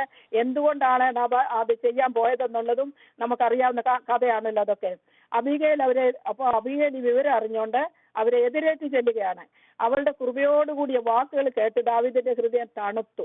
കോപത്തോടുകൂടി വരികയാണ്. എല്ലാത്തിനും നേരം പുലരുന്നതിന് മുൻപ്, രാത്രി തന്നെയാ വരുന്നത്, പുലരുന്നതിന് മുൻപ് ഒരു പുരുഷ പ്രജയം വെച്ചേക്കരുത് എന്ന് പറഞ്ഞ് നാബാലിന്റെ ഭവനത്തെ കൊന്നൊടുക്കാനായിട്ട് വന്ന ആ ദാവീദിന്റെ കോപത്തെ ശമിപ്പിക്കാൻ തക്കവണ്ണം അബീഗയിൽ ചെന്ന് നിന്നുകൊണ്ട് സാഷ്ടാംഗം നമസ്കരിച്ചുകൊണ്ട് രാജാവിന്റെ ആ ചെയ്യാൻ പോകുന്ന പ്രവൃത്തികളെ തടയത്തക്കവണ്ണം രാജാവ് നല്ലവനാണെന്നും ദൈവത്തിന്റെ ഹിതപ്രകാരം ഉള്ളവനാണെന്നൊക്കെ പറഞ്ഞ് അവനെ ആശ്വസിപ്പിച്ചുകൊണ്ട് ആ കൃപയോട് കൂടിയതും ഉപ്പിനാലൊന്ന് രുചി വരുത്തിയതുമായ വാക്കുകൾ പറഞ്ഞു കൊടുത്ത് ആ സംഭവത്തിൽ നിന്ന് ആ പുരുഷപ്രജയെ നശിപ്പിച്ച് കളയുന്നതിൽ നിന്നും ആ വിടുവിച്ചതായിട്ട് നമ്മൾ വായിക്കുന്നു. ഹല്ലേലൂയ. അപ്പൊ ദാവീദ് പറയുകയാണ്, സ്വന്തം കയ്യാല് പ്രതികാരം ചെയ്യാതെ വണ്ണം എന്നെ ഇന്ന് തടഞ്ഞിരിക്കുന്ന നീ അനുഗ്രഹിക്കപ്പെട്ടവളാണെന്ന് ദാവീദ് പറഞ്ഞിരിക്കുകയാണ്. അല്ലേ ദാവീദ് പോയവരെല്ലാം കൊന്നതിനുമായിരുന്നു, അവൻ ആ പാപം ചെയ്തതിനുമായിരുന്നു. അത് ചെയ്യാതെ വണ്ണം ദൈവം ഈ സ്ത്രീയെ വിട്ട് അവനെ അതിൽ നിന്ന് തടഞ്ഞു. സ്തോത്രം. അബീഗയിൽ തന്റെ തലമുറയെ കൃപയോടുകൂടിയ വാക്കിനാല് വീണ്ടെടുത്തു എന്ന് നമ്മൾ അവിടെ വായിക്കുന്നുണ്ട്. ഒന്ന് ശമൂവേൽ 25-ാം അധ്യായം നമ്മൾ വായിക്കുമ്പോൾ അതിൻ്റെ അകത്ത് നമുക്ക് വായിക്കാൻ കഴിയും. യഹോവ നാബാലിനെ ദണ്ഡിപ്പിച്ചു, അവൻ മരിച്ചുപോയി എന്ന് വായിക്കുന്നുണ്ട്. അവളുടെ വാക്ക് അവളെ വീണ്ടും പിന്നീട് രാജ്ഞസ്ഥാനത്തേക്ക് കൊണ്ടുവരുവാന് ഇടയാക്കിയതായിട്ട് നമ്മൾ വായിക്കുന്നുണ്ട്. സ്തോത്രം. ഹല്ലേലൂയ. നമ്മുടെ വാക്കുകൾ എപ്പോഴും കൃപയോട് കൂടിയതും ഉപ്പിനാൽ രുചി വരുത്തിയായിരിക്കട്ടെ. പറയാൻ വരുന്നുണ്ട്, നമ്മുടെ നാവിനെ ഒന്ന് കടിക്കുകയോ ഒന്ന് നിയന്ത്രിക്കുകയോ ചെയ്യുക, അല്ലെ വായ അടയ്ക്കുക. നമുക്കത് പറയണ്ട, എനിക്കത് പറയാൻ പറ്റിയതല്ല, ഞാനൊരു ദൈവത്തിലാണ്, എൻ്റെ വായിൽ നിന്ന് ആ വാക്ക് വീഴാൻ പാടില്ല, ഞാനത് പറഞ്ഞാൽ അവർക്ക് വിഷമം തോന്നുമോ, അതുകൊണ്ട് ഞാനത് പറയുന്നത്. അങ്ങനെ ഒന്ന് ചിന്തിക്കാൻ ഒരു സെക്കൻഡ് പോലും വേണ്ട. നമ്മളൊന്ന് ചിന്തിച്ചാൽ നമ്മളെ ആ സംസാരങ്ങളിൽ നിന്ന്, ആവശ്യമില്ലാത്ത സംസാരങ്ങളിൽ നിന്ന് വിടുതൽ പ്രാപിക്കാൻ കഴിയും. അതുപോലെ നമുക്ക് ഈ നല്ല വാക്കുകൾ ലഭിക്കാൻ വേണ്ടി ദൈവത്തോട് പ്രാർത്ഥിക്കാം. 4-ാമത്തേത് ലാവണ്യ വാക്കാണ്. സ്തോത്രം. സഭാപ്രസംഗി 10:12 വായിക്കുന്നുണ്ട്, ജ്ഞാനിയുടെ വായിലെ വാക്ക് ലാവണ്യമുള്ളത്, മൂഢന്റെ അധരമോ അവനെ തന്നെ നശിപ്പിക്കുന്നു. ഹല്ലേലൂയ. ഹല്ലേലൂയ. സ്തോത്രം. നമ്മള് യെശയ്യാ 50:4 നമ്മൾ വായിക്കുന്നു, തളർന്നിരിക്കുന്നവരെ വാക്കുകൊണ്ട് താങ്ങുവാൻ അറിയേണ്ടതിന് യഹോവയായ കർത്താവ് എനിക്ക് ശിഷ്യന്മാരുടെ നാവ് തന്നിരിക്കുന്നു പറയുന്നത്. ശിഷ്യന്മാരുടെ വായിലെ വാക്കുകൾ എങ്ങനെയുള്ളതായിരുന്നു? അവർക്ക് എവിടുന്നാണ് ഈ വാക്കുകൾ കിട്ടിയത്? ഈ ശിഷ്യന്മാർക്ക് ഈ നല്ല വാക്കുകൾ എവിടുന്ന് കിട്ടും? മുക്കവന്മാരാണ്. അവർക്ക് എങ്ങനെ കിട്ടി? അവർ യേശുവിനോട് കൂടെ സഞ്ചരിച്ചു. യേശുവിന്റെ വായിൽ നിന്നുള്ളത് വാക്കുകൾ കേട്ട് നമ്മൾ വായിക്കുന്നുണ്ട്. അവന്റെ വായിലെ വാക്കുകൾ ലാവണ്യ വാക്കുകളാണ് നമ്മൾ വായിക്കുന്നുണ്ട്. ആ ലാവണ്യ വാക്കുകൾ കേട്ട് പഠിച്ച ശിഷ്യന്മാര് അവരുടെ വായിൽ നിന്നും അതാണ് വീഴുന്നത്. ഹല്ലേലൂയ. സ്തോത്രം. അങ്ങനെ നമ്മുടെ വായിൽ നിന്നും കർത്താവിന്റെ വായിൽ നിന്ന് വീണതുപോലെ ലാവണ്യമായ വാക്കുകൾ വീഴുവാൻ കർത്താവ് നമ്മളെ സഹായിക്കട്ടെ. സ്തോത്രം. ഹല്ലേലൂയ. പിന്നെ 5-ാമത്തേത് ഇമ്പമുള്ള വാക്കാണ്. ഹല്ലേലൂയ. സദൃശവാക്യം 16:24 വായിക്കുന്നു, ഇമ്പമുള്ള വാക്ക് അത് തേൻകട്ടയാകുന്നു, അത് മനസ്സിന് മധുരവും അസ്ഥികൾക്ക് ഔഷധവുമാകുന്നു. ഹല്ലേലൂയ. ഇനി അസ്ഥികൾക്ക് ഒരു മരുന്ന് മേടിക്കണമെങ്കിൽ ഡോക്ടർമാരുടെ അടുത്തിലും ഫാർമസിയിലും പോകണ്ട, ഇമ്പമുള്ള വാക്കുകൾ അങ്ങ് പറഞ്ഞാൽ മതി കേട്ടോ. അത് പറയുമ്പോൾ നമ്മുടെ അസ്ഥികൾക്കത് ബലമുള്ളതാണ്, ഔഷധമാണ്. ഹല്ലേലൂയ. സ്തോത്രം. നമുക്കറിയാം, തേൻ ഇഷ്ടമില്ലാത്തവരാരും മിക്കവാറും ആരും കാണത്തില്ല. ഇപ്പം പിന്നെ ഡയബറ്റിക്കാരായതുകൊണ്ട് തേനൊന്നും ഉപയോഗിക്കുന്നില്ലെന്നുള്ളതായിരിക്കും. പക്ഷെ തേനല്ല ഒരുമാതിരി എല്ലാവർക്കും ഇഷ്ടമാണ്. എന്നാൽ ചില കയ്പുള്ള മരുന്നുകളൊക്കെ നമ്മൾ കുഞ്ഞുങ്ങൾക്ക് കൊടുക്കുമ്പോൾ തേൻ കൂട്ടി കൊടുക്കുന്നില്ലേ, അതങ്ങോട്ട് ഒഴിച്ച് തേനും കൂടെ ചാലിച്ച് കൊടുക്കും, അല്ലെങ്കിൽ അത് മരുന്ന് വായിലോട്ട് ഒഴിച്ച് ഉടനെ ഇച്ചിരി തേന് നമ്മൾ കൊടുക്കും. കാരണം ആ കയ്പുള്ളത് ആ തേനിൽ പൊതിഞ്ഞു കൊടുത്താൽ അത് കഴിക്കാൻ ബുദ്ധിമുട്ടില്ലാതെ നമുക്ക് കഴിക്കാൻ കഴിയും. അതുപോലെ മറ്റുള്ളവരെ മുഷിപ്പിക്കാത്ത വർത്താനം നമ്മുടെ വായിൽ നിന്ന് ആക്ഷേപിച്ച് പറയരുത്. ഹല്ലേലൂയ. ഒരുത്തരെ നമ്മൾ ആക്ഷേപിച്ച് പറയരുത്. ദൈവം എല്ലാവരെയും സൃഷ്ടിച്ചു, ഓരോരുത്തരെ ഓരോ വിധത്തിൽ സൃഷ്ടിച്ചു. കറുത്തവരെന്നും വെളുത്തവരെന്നും അതുപോലെ സ്തോത്രം നീളം കുറഞ്ഞവരെ, നീളം കൂടിയവരെ, ബലഹീന ശരീരമുള്ളവരെ, കിടക്കയിൽ എഴുന്നേക്കാത്തവരെ, ഏതെല്ലാം വിധത്തിലാണ് ദൈവം സൃഷ്ടിച്ചിരിക്കുന്നത്. അവരെ ഒന്നും നമ്മൾ ആക്ഷേപിച്ച് പറയരുത്. അഹങ്കാരത്തിന്റെയും അഹന്തതയുടെമായ വാക്കുകളൊന്നും നമ്മുടെ വായിൽ വീഴരുത്. അതെല്ലാം നമ്മൾ എന്ത് ചെയ്യണമെന്നറിയാം? തേൻ കട്ട കൊണ്ട് മുഴുവനും പൊതിഞ്ഞ് മധുരമുള്ളതാക്കി നമ്മൾ കൊടുക്കണം. സ്തോത്രം. ഹല്ലേലൂയ. നമുക്കറിയാം, നേഴ്സുമാരായിട്ടുള്ളവർക്കൊക്കെ അറിയാലോ, അവരെത്ര ടെൻഷനിൽ കൂടി ഇരിക്കുകയാണേലും ഒരു പേഷ്യന്റിന്റെ മുറിയിലോട്ട് ഓടി പോവുകയാണെങ്കിൽ എന്ത് ചെയ്യും? ആ ടെൻഷനും ആ ദേഷ്യവും വെച്ചോണ്ട് ആ പേഷ്യന്റിന്റെ മുറിയിലേക്ക് പോകത്തില്ല. അവരത് മാറ്റിക്കൊണ്ട് ചെന്നാൽ പേഷ്യന്റ് കംപ്ലൈന്റ് ചെയ്താൽ ജോലി പോകുമെന്നുള്ളത് ഷുവറാണ്. അതുകൊണ്ട് അവരെന്താ ചെയ്യുന്നത്? ഇവിടെയൊക്കെ നമ്മൾ ജ്ഞാനത്തോടെയും ലാവണ്യത്തോടുള്ള വാക്കുകൾ പറഞ്ഞു വേണം നമ്മൾ മുൻപോട്ട് പോകാനായിട്ട്. സ്തോത്രം. അല്ലെങ്കിൽ അവരാ ഡോർ എൻ്റെ അനിയത്തി നേഴ്സ്, അനിയത്തി ലില്ലിക്കുട്ടി ഒരിക്കൽ പറഞ്ഞത് ഭയങ്കര ദേഷ്യമായിട്ട് അങ്ങോട്ട് ചെല്ലുമായിരിക്കും. മുറിയുടെ വാതിക്കൽ ചെന്ന് ഒന്ന് നിൽക്കും അവിടെ. ആ ഡോർ തുറക്കുന്നതിന് മുമ്പ് നിന്നൊരു ദീർഘശ്വാസമൊക്കെ എടുത്ത് ആ മുഖത്തൊരു ചിരിയൊക്കെ വരുത്തിക്കൊണ്ട് ആ മുറിയിലോട്ട് കയറി ചെല്ലുന്നതെന്ന്. അല്ലെങ്കിൽ അവർക്ക് പേഷ്യന്റിന് ഇഷ്ടപ്പെടത്തില്ലല്ലോ ദേഷ്യപ്പെട്ട് ഇങ്ങോട്ട് വന്നാല്. എന്നിട്ട് അങ്ങോട്ട് വിളിക്കും ഹണി ഹണി എന്നും പറഞ്ഞുകൊണ്ട് ഇമ്പമുള്ള ഒരു വാക്ക് പറഞ്ഞ് അവരെ വിളിക്കും. അത് കേൾക്കുമ്പോൾ തന്നെ രോഗിയുടെ പല രോഗങ്ങളും മാറിപ്പോ അവർക്ക് ആശ്വാസമാണ്. അവരോട് ചെന്ന് നമ്മുടെ നാട്ടിലൊക്കെയാണ് എന്തെല്ലാം കോപത്തോടുകൂടി സംസാരിക്കുന്നത്. ഞാനാണ് ഡെലിവറിക്ക് പോയപ്പോൾ എനിക്ക് അങ്ങനെ വലിയൊരു അവസ്ഥയുണ്ടായി. ഞാനൊരു കറുത്ത പാവാട കൊടുത്തോണ്ടാവും. പെരുമഴയാണ്, ഇലക്ട്രിസിറ്റി ഇല്ല. എൻ്റെ വീട്ടിൽ നിന്ന് തിരുവല്ല വരെ പോകണം, 5-6 മൈൽ പോകണം. ആരാ വണ്ടി വിളിക്കാൻ പോകാൻ ആളില്ല. ഭയങ്കര മഴ, കറണ്ടില്ല. ഞങ്ങളുടെ അടുത്ത വീട്ടിൽ ആ മക്കളുള്ളവരുണ്ടായിരുന്നു. അവിടെ പോയി അവരെ വിളിച്ച് അവരെയും കൊണ്ട് ചെന്നു. അവിടെ ചെന്ന് കയറി ആശുപത്രി ചെന്ന് കയറി കഴിഞ്ഞപ്പോൾ ഒരു നേഴ്സ് എന്നോട് അങ്ങ് തുടങ്ങി, സ്തോത്രം, കറുത്ത പാവാടയാണ് കൊടുത്തോണ്ട് വന്നിരിക്കുന്നത്. ഇവിടുന്ന് തന്നെ ജീവനോടെ പോകണമെന്നൊന്നും ഇല്ലയോ? ഈ കറുത്ത കൊടുത്തോണ്ട് വന്നിരിക്കുന്നത് വേറെ കൊടുത്തോണ്ട് ചോദിച്ചു. അപ്പൊ ഞാൻ എന്റെ വീട്ടിലോട്ട് അനിയത്തി പോയപ്പോൾ പറഞ്ഞു, ഈ കറുത്ത പാവാട വേണ്ട എനിക്ക്, നീ വേറൊരു വെള്ളപ്പാവാട കൊണ്ടുവരാൻ പറഞ്ഞു. അപ്പൊ അവരൊരു വെള്ളപ്പാവാട, നമ്മൾ ഗൾഫിൽ നിന്ന് ചെന്നതാണ്. അപ്പൊ ഒത്തിരി അങ്ങ് കൊണ്ടുപോയിട്ടും ഇല്ലല്ലോ. വെള്ളപ്പാവാട എടുത്തോണ്ട് വരാൻ പറഞ്ഞു. ആ വെള്ളപ്പാവാട കൊടുത്തോണ്ട് കിടന്നപ്പോൾ വേറെ 2 നേഴ്സുമാർ ഒന്നിച്ച് വന്നേച്ച് പറയാ, എന്റെ സിസ്റ്റർ എന്തിനാ മാമേ ഈ വെള്ളപ്പാവാട, ഇത്രയും നല്ല വെള്ളപ്പാവാട ഈ പ്രസവ സമയത്ത് കൊടുത്തോണ്ട് വന്ന എന്തിനാ? ഞാൻ വേറൊരാള് പറഞ്ഞത് കറുത്ത് കൊടുത്തോണ്ട് വന്നു. അവിടെ വേറൊരു സഹോദരിമാരെ, നിങ്ങൾ ഓർക്കണം, പരിജ്ഞാനമില്ലാത്ത മനുഷ്യരെ വേദനിപ്പിക്കുന്ന വാക്കുകൾ ഞാൻ അന്നത് പേപ്പറിലെല്ലാം ഇടണമെന്ന് ഓർക്കണം. അല്ലെ സ്തോത്രം. വേറൊരു പാവപ്പെട്ട സ്ത്രീ അവിടെ വന്ന് കിടപ്പുണ്ടായിരുന്നു. അവൾക്ക് പെയിൻ എടുത്ത് അവൾ നിലവിളിക്കാണ്, വിളക്ക് കത്തിച്ച് വെച്ചിരിക്കുകയാണ് അവിടെ. ആ സ്ത്രീ എന്തെല്ലാം പറഞ്ഞാൽ നിനക്ക് പ്രസവിക്കാൻ കണ്ട സമയം ഇതാണോ? ലൈറ്റ് ഇല്ലാത്തപ്പോഴാണോ? മഴയുള്ളപ്പോഴാണോ? അടങ്ങിയിരിക്കാൻ നമുക്ക് സമൂഹത്ത് പറയാൻ പറ്റാത്ത വാക്കുകള് ആ സ്ത്രീയെ പറഞ്ഞ് വളരെയധികം വേദനിപ്പിച്ചു. എന്നെ ഇത്രയും പാവാടയുടേതൊക്കെ പറഞ്ഞുള്ളൂ. എന്നാലും കറണ്ട് ഇല്ലാത്തപ്പോഴാണോ എന്നൊക്കെ ചോദിച്ചെങ്കിലും ഞാനിപ്പോ എന്ത് ചെയ്യാൻ? കറണ്ട് ഇല്ലാത്തപ്പോഴാണ് എനിക്ക് പെയിൻ തുടങ്ങിയത്. അവിടം വരെ എത്താൻ ഞങ്ങൾ പാടുപെട്ടത് എന്തുമാത്രമാണ് നമുക്ക് അറിയത്തില്ല. അല്ലെ സ്തോത്രം. ഇങ്ങനെ ചിലരുടെ വാക്കുകൾ, അവരുടെ വീട്ടിലവർക്ക് എന്തെങ്കിലും പ്രശ്നം ഉണ്ടായിട്ട് വന്നതായിരിക്കാം, എനിക്കറിയത്തില്ല എന്താണെന്ന്. അല്ലെങ്കിൽ എപ്പോഴും ഓർക്കണം, നേഴ്സുമാരായിട്ട് ജോലി ചെയ്യുന്നവരെപ്പോഴും ഓർക്കണം, നിങ്ങൾ പൈസയ്ക്ക് വേണ്ടിയുള്ള സേവനമല്ല, ഇതൊരു സേവനമാണ്. രോഗികളെ ആണ് നിങ്ങളുടെ വാക്കുകൾ കൊണ്ട് വേണം രോഗികൾക്ക് പകുതി ആശ്വാസം ലഭിക്കേണ്ടത്. അതുകൊണ്ട് നിങ്ങൾക്ക് കോപം ഉണ്ടായാലും നിങ്ങളുടെ മനസ്സ് വിഷമിച്ചിരുന്നാലും കുടുംബത്തിലെ ജീവിതത്തിന്റെ കുഞ്ഞുങ്ങളുടെ കാര്യങ്ങള് അല്ലെ ശരീരത്തിന്റെ ക്ഷീണം ഇതൊക്കെ നിങ്ങൾക്ക് പ്രയാസമായിരുന്നാലും നമ്മൾ ജോലി സ്ഥലത്ത് ചെല്ലുമ്പോൾ അത് നമ്മുടെ മുഖത്ത് കാണിക്കരുത്. അവർക്കത് കാണേണ്ട ആവശ്യമില്ല. ഞാനിപ്പോ എന്റെ ആവശ്യത്തിന് ചെന്നു എന്ന് പറഞ്ഞു, വേറെ എത്രയോ പേര് അവിടെ വരുന്നു, അവർക്കിതൊന്നും ഒരു വിഷയമല്ല. അനേകർ വരുന്നുണ്ടായിരിക്കാം, പക്ഷെ എനിക്ക് എന്റെ ആവശ്യമാണ്. അന്നേരം ഒന്നും നമ്മൾ വേദനിച്ചിരിക്കുമ്പോൾ അവിടെ വന്നൊന്ന് തലോടി, ആ വേദന സാരമില്ല പോട്ടെന്ന് പറഞ്ഞൊന്ന് തലോടിയാല് ആ സ്ത്രീയുടെ നമ്മുടെയെല്ലാം വേദന എന്തുമാത്രം കുറഞ്ഞു പോകുമെന്നറിയാമോ? നമ്മളെ തേക്കേറിയാൻ ഒരാളുണ്ടല്ലോ, ആ നേഴ്സിനോട് നമുക്ക് എത്രമാത്രം സ്നേഹവും ബഹുമാനം വരും. നമ്മൾ എത്ര പേരോട് പറയും, ഇന്നടുത്ത് ഞാൻ ചെന്നപ്പോൾ എന്നുപോലെ ഒരു നേഴ്സ് ഉണ്ടായിരുന്നു, എനിക്ക് വേദന എടുത്തപ്പോൾ എന്നെ തടവി തന്നു, എനിക്ക് ചൂടുവെള്ളം കുടിക്കാൻ തന്നു, എന്നോട് പറഞ്ഞു സാരമില്ല അല്പസമയം കൂടെ ഉള്ളു എന്ന് പറഞ്ഞ് എന്നെ ആശ്വസിപ്പിച്ചു. വേദന എടുത്ത് കിടക്കുന്നവർ, ക്യാൻസറായിട്ട് കിടക്കുന്നവരൊക്കെ ആശുപത്രി വരുമ്പോൾ നമ്മൾ ഇതുപോലത്തെ വാക്കുകൾ ആരും പറയരുത്, മുറിപ്പെടുത്തുന്ന വാക്കുകൾ പറയരുത്. അത് ജീവിതത്തിൽ എന്നും ഒരു മുറിവായിട്ട് അവരുടെ ജീവിതത്തിൽ ഇരിക്കും. പക്ഷേ നമ്മുടെ ഭവനത്തിൽ നിന്നുള്ളവരുടെയും നമ്മൾ സ്നേഹിക്കുന്നവരുടെയും അല്ലാത്തത് കൊണ്ട് ചിലപ്പോൾ നമ്മുടെ ഹൃദയത്തിൽ കാണത്തില്ല. എല്ലാ സന്ദർഭങ്ങളിലും ഇതുപോലെ ഞാനിപ്പോൾ ഇതിങ്ങനെ എഴുതി പറഞ്ഞുകൊണ്ട് ഇരുന്നപ്പോഴാണ് ഈ വാക്കുകളെ കുറിച്ച് പറഞ്ഞപ്പോഴാണ് ഈ സ്ത്രീയെ കുറിച്ച് എനിക്ക് ഓർമ്മ വന്നത്. ഹല്ലേലൂയ. ദൈവത്തിന്റെ നാമം മഹത്വം എടുക്കാൻ കഴിയാത്ത ഒന്നും നമ്മളുണ്ടായാലും ഏത് ജോലി സ്ഥലത്ത് ചെന്നാലും ശ്രദ്ധയോടുകൂടി ആയിരിക്കണം, പ്രാർത്ഥനയോടുകൂടി ജോലി ആരംഭിക്കണം. ഡോക്ടർമാരാണേലും നേഴ്സുമാരാണേലും ഒരു കയ്യബദ്ധം വന്നാൽ നമുക്കറിയാം സൂചി ചെയ്തെന്തും മാത്രം വാങ്ങിക്കുന്നത്. അതുകൊണ്ട് ഒരബദ്ധവും വരാതിരിക്കാൻ ശ്രദ്ധയോടുകൂടി കരുതലോടുകൂടി ദൈവത്തിൽ ആശ്രയിച്ച് പരിശുദ്ധാത്മാവെ എന്നെ സഹായിക്കണമെന്ന് പറഞ്ഞുകൊണ്ട് വേണം ആ ജോലി ചെയ്യാനായിട്ട്. കമ്പനികളിൽ ജോലി ചെയ്യുന്ന പോലെ അല്ല ഹോസ്പിറ്റലിൽ നമ്മൾ ജോലി ചെയ്യുന്നത്, അത് ജീവനെയാണ് പണയപ്പെടുത്തുന്നത്. നമ്മൾ ഓർക്കണം. ഹല്ലേലൂയ. അതുകൊണ്ട് വളരെ ശ്രദ്ധയോടുകൂടി നമ്മൾ ജോലി ചെയ്യുവാൻ ദൈവം ഇടയാക്കട്ടെ. സ്തോത്രം. ഹല്ലേലൂയ. അങ്ങനെ സ്തോത്രം. ഹല്ലേലൂയ. ദൈവത്തിന്റെ നാമം നമ്മൾ കൂടെ അവിടെ മഹത്വം എടുക്കാൻ തക്കോണം കർത്താവ് നമ്മളെ സഹായിക്കട്ടെ. സ്തോത്രം. സന്തുഷ്ട മാനസം സിദ്ധ ഔഷധം എന്നാണ് സദൃശവാക്യത്തിൽ വായിക്കുന്നത്.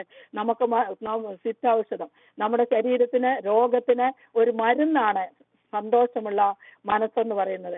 ആ സന്തോഷമുള്ള മനസ്സ് മറ്റുള്ളവരിൽ കൂടി നമുക്ക് ലഭിക്കേണ്ടതുണ്ട്. നമ്മൾ തനിയാക്കി എടുക്കുക മാത്രമല്ല, മറ്റുള്ളവരുടെ വാക്കുകളിൽ കൂടി നമുക്ക് സന്തോഷം ഉണ്ടായിരിക്കണം.